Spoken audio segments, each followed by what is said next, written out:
بسم اللہ الرحمن الرحیم۔ بخاری شریف کی روایت ہے، حضرت ابو ہریرہ رضی اللہ تعالیٰ عنہ سے مروی ہے، وہ فرماتے ہیں آپ علیہ الصلوۃ والسلام نے ارشاد فرمایا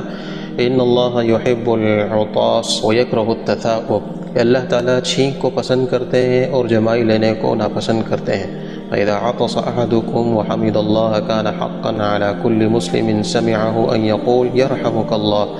کہ جب مسلمان بھائی کو چھینک آئے اور وہ الحمدللہ کہے، اگر